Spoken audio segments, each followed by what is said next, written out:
I would remind every leader listening today that systems are a stewardship issue. It's a biblical principle. He who is faithful little will be given much. If you have an unclogged growth in your organization and you can't move your mission forward, maybe it's because you don't have the right systems in place.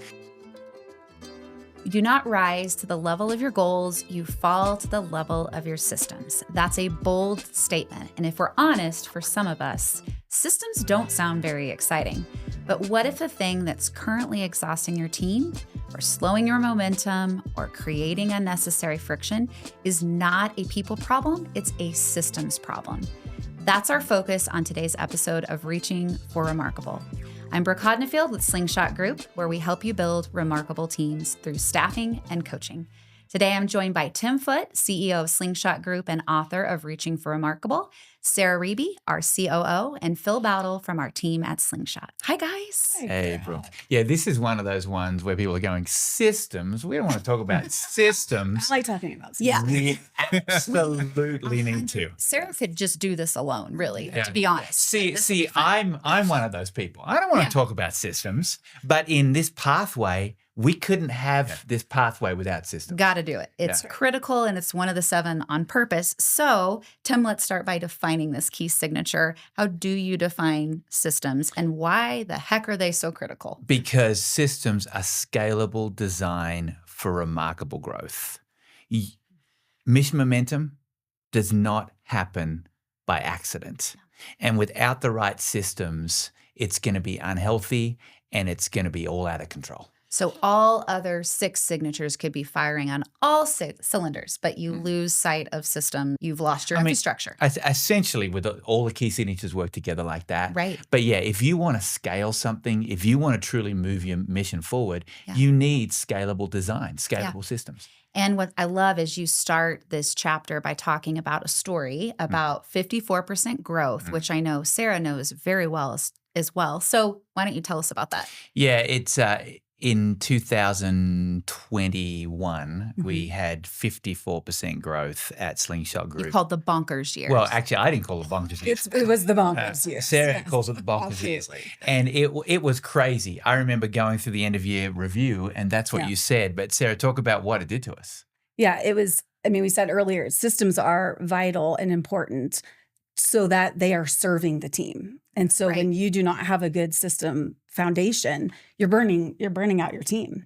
And we hit that. So we had so much growth, so much activity, which was super exciting and energizing, and quickly saw the systems just fracture. And it was everything. It was accounting to, just having the right materials to equip our people out in the field that we're meeting with our partners. So, Add to that, Brooke, that I stepped in as CEO at the start of 2022 after a year of 54% growth. Welcome. People know that kind of growth at that level isn't sustainable. And actually, I don't know whether you want it to be. I look back and go, I would trade 54% growth in 1 year for consistent year-over-year healthy growth any day. Yeah. But often you need chaos to create cohesion. How did that work for us? The chaos leading to cohesion. Yeah, I think it highlighted things that we knew, but maybe didn't know the severity of what we were lacking.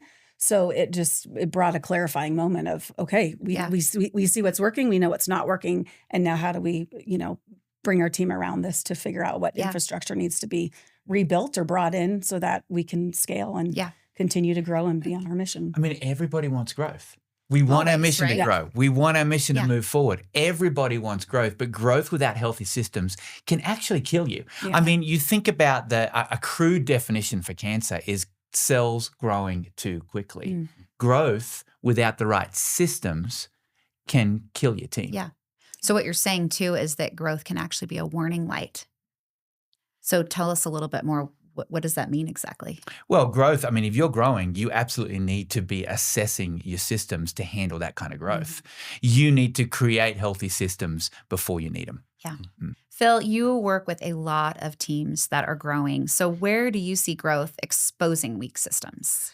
Yeah, it certainly did that for us during that season. And I think, where I see it most often exposed is when it comes to systems, it's not the thing that people typically naturally gravitate to. Sure. And often when they do that, those systems it ends up that it's kind of meant to serve the system instead of the system to serve the people. That's right. So in explosive growth, what we find is there's always something more urgent. There's always something out. There's always a brighter fire that you got to take care of and take out.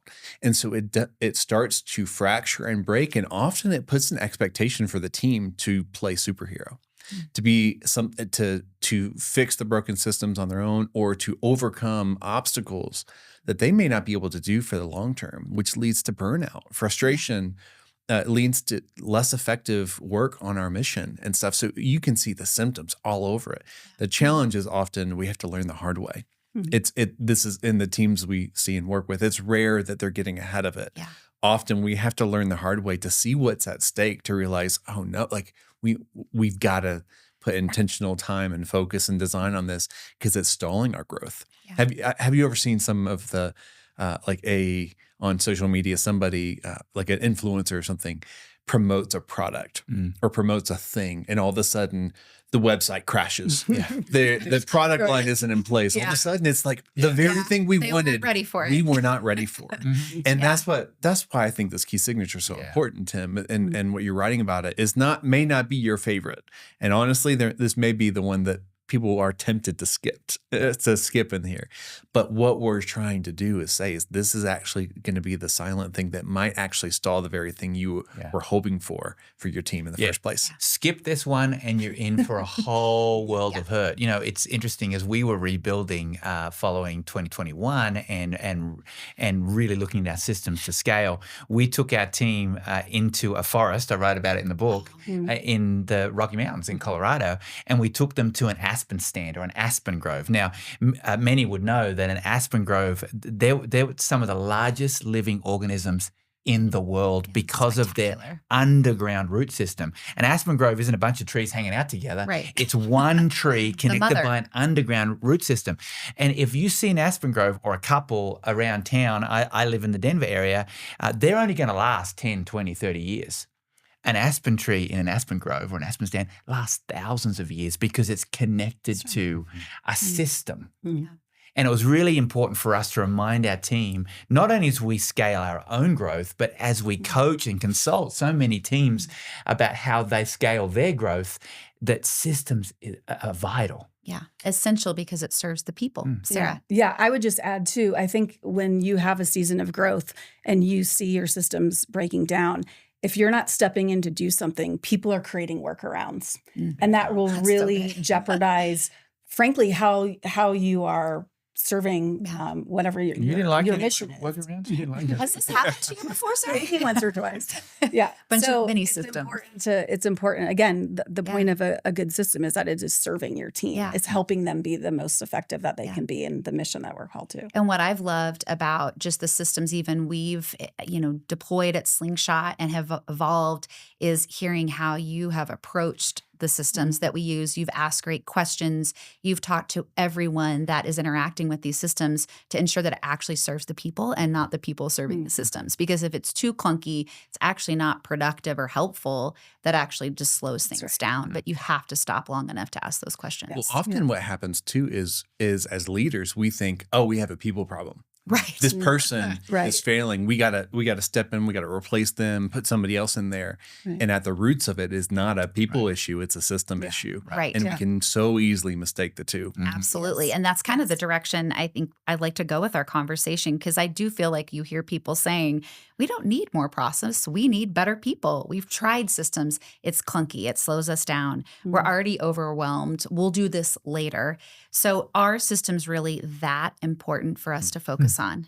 Well, if you're saying those things, you've got a systems problem. Those are the one. If you're saying those things, clearly you've either got the wrong systems, outdated systems, or you're serving the system and the system isn't serving your team, just like you said before, Brooke. And it's so important to do the assessment work around the systems to make sure they're serving the mission and not the mission serving the system.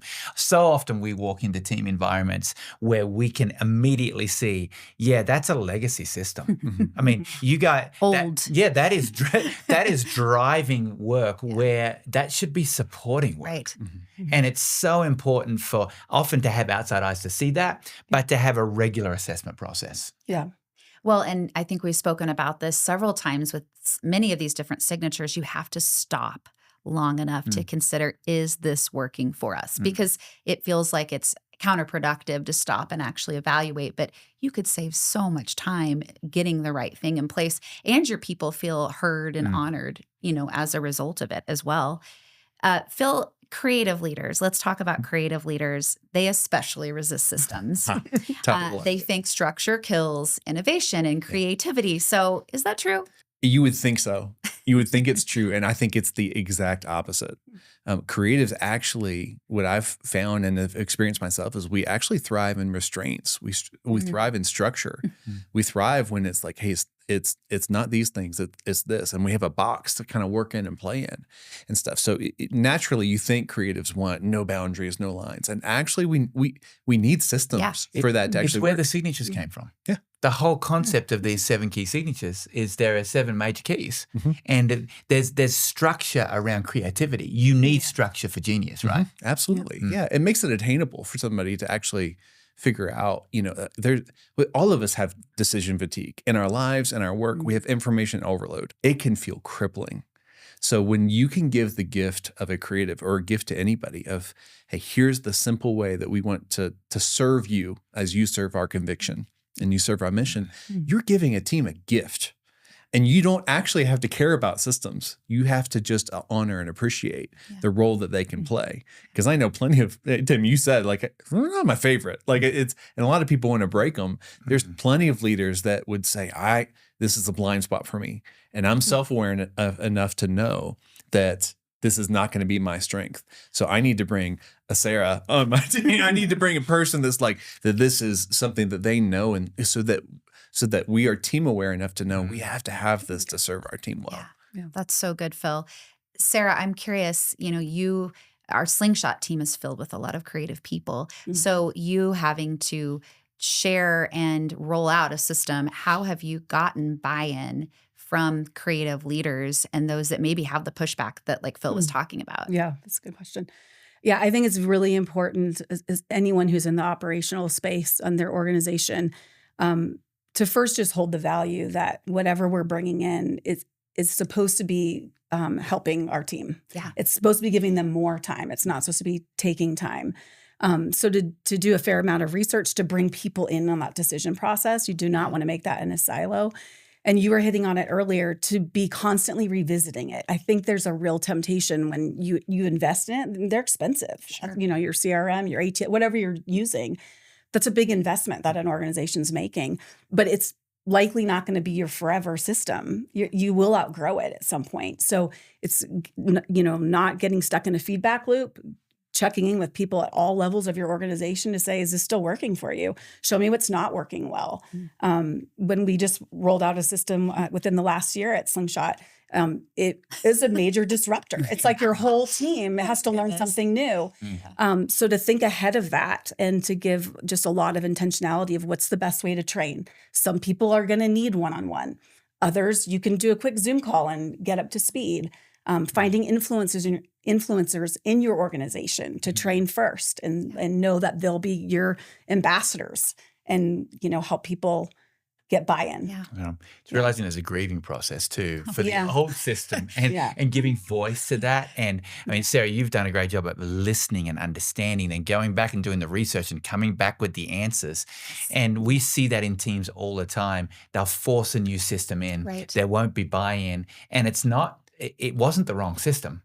It was the wrong rollout. Yes. So true. Well, even with that too, it strikes me that often when you have to implement a new system, when you have to bring something in, there is a cost.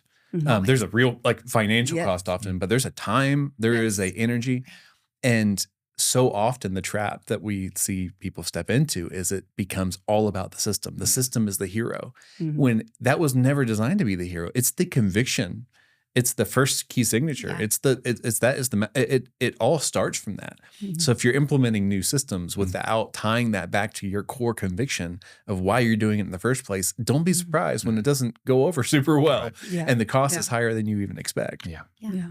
Well, and Sarah, you spoke about this earlier, but I think I want to emphasize this is the understanding that everyone receives new information and learns how to implement and embrace and integrate into their working style differently. So you articulated one-on-ones. I'm on a Zoom call. We'll do a lunch and learn. Let's do an email. We're going to record a video. And I'm sure how many times you're like gritting your teeth thinking, we've already talked about this a million times. We've shown you we've got XYZ, resource for you. But being able to change your style to ensure that each person is able to actually do it well and the rollout is embraced from the beginning serves you well in the end with everyone actually being able to use the system, which is the goal in the end, right? Yeah, absolutely. And I think, good systems are bringing consistency in your process so that what you're delivering, your partners are having a similar experience. Like, again, your mission is being moved forward.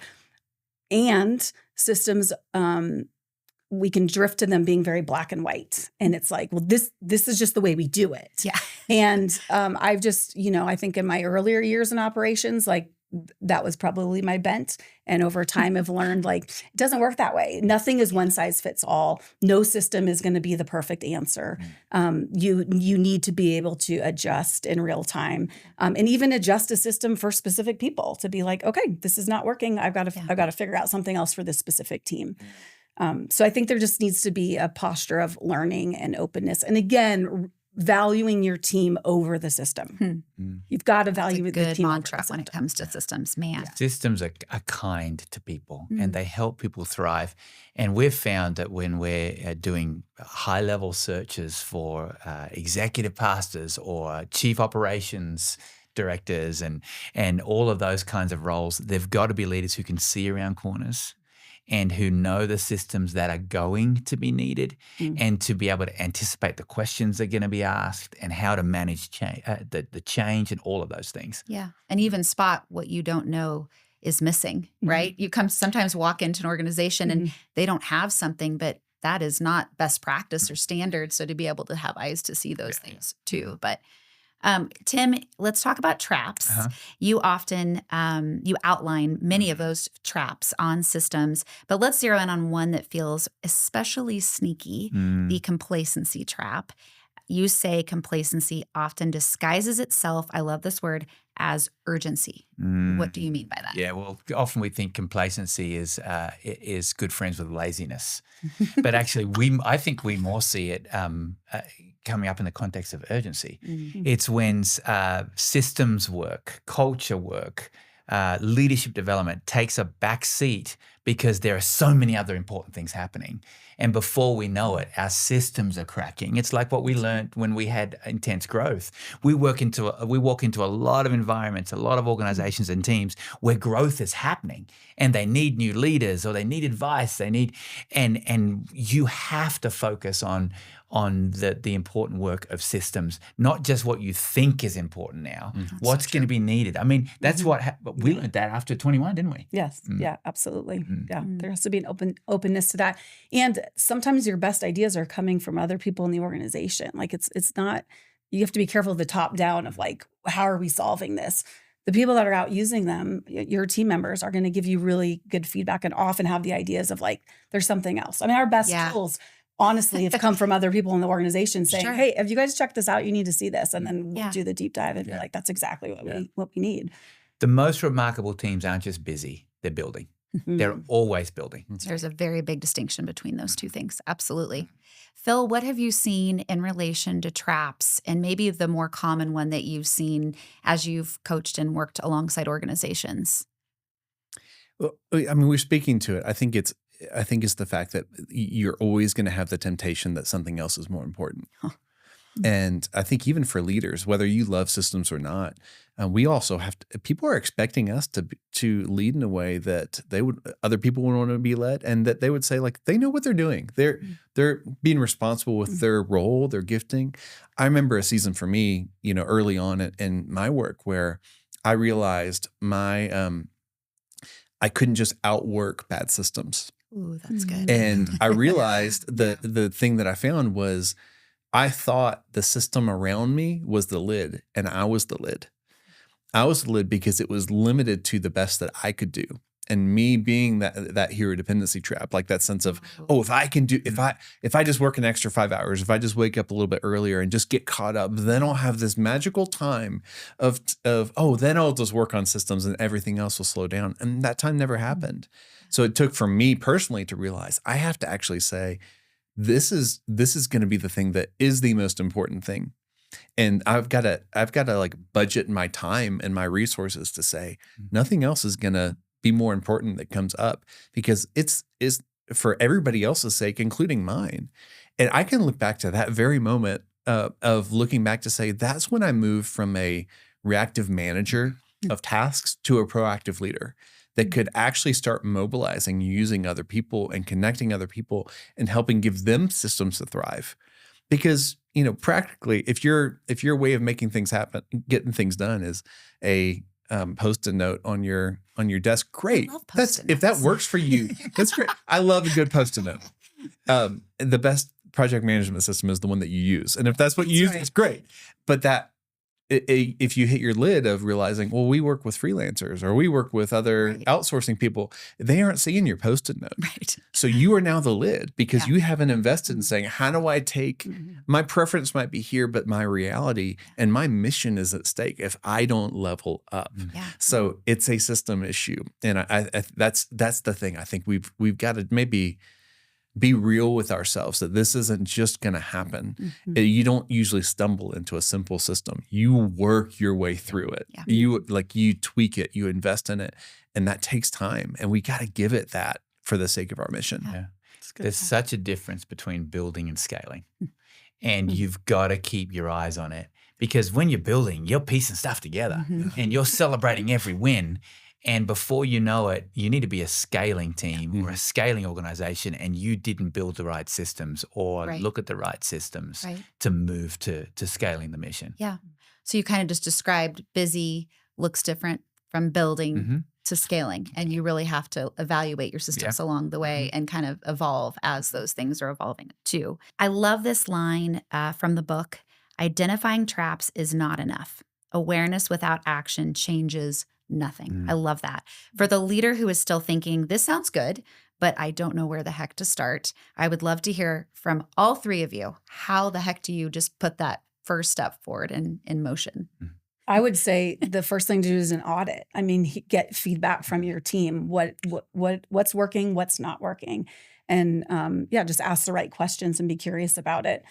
That's going to be your best information to know what problem to go after first. You have to have a baseline, right? To know where to go from. That's right. And the team awareness assessment can also provide that, which will be a great way just to have a quick bird's eye view across your organization too. Phil, Tim? As you do that, and to layering on to just say, is this still solving this problem?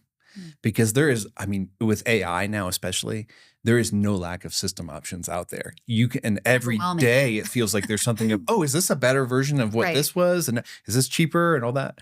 And just you almost have to back away to say, is this still solving a problem? Because I know for me, I've run into plenty of apps or things where it's like, maybe this will be better. And then 2 years later, you're still paying for it. You're still putting resources towards it. You're like, you know what? Is that still doing what we needed it to do? And so is it solving that problem? And is it still serving its purpose for our people and for our mission?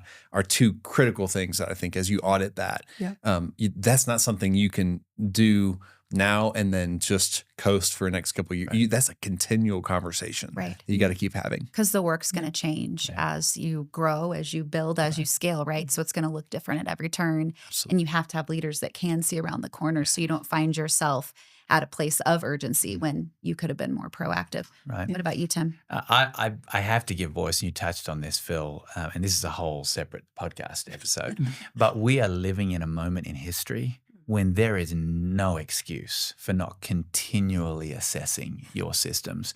AI is rebuilding systems right now as we speak at a pace we can't even fathom. And so we always have to, I'll leave you with 4 words: build, invest, empower, and align. Keep building, keep investing, keep empowering your people to speak up about what they can, about how our systems need to improve, and then align around the right tools. So important. And then I would remind every leader listening today that systems are a stewardship issue. Systems is stewardship. It's a biblical principle. He who is faithful little will be given much. If you have an unclogged growth in your organization and you can't move your mission forward, maybe it's because you don't have the right systems in place. In other words, build it and they will come. Build it and the growth will come. Gretzky, skate to where the puck's going. You have to have the right systems to scale. And Phil, to your point, I think coupled with what you said, what is the problem we're trying to solve? Like you have to start with what's the goal here, and then evaluate that in light of those things too. So this has been a rich conversation. I know systems for some does not feel the shiniest of our signatures, but man, is it important. And just thank you. And Sarah, especially you are our systems expert and genius. So we're just grateful to have this conversation today. If you want to go deeper on systems and the other 6 signatures, grab a copy of Reaching for Remarkable at reachingforremarkable.com. Next episode, we're talking about friction. And if systems made you uncomfortable, that conversation might stretch you even a bit more. Be sure to subscribe and share with a friend. Until then, stay curious and reach for remarkable.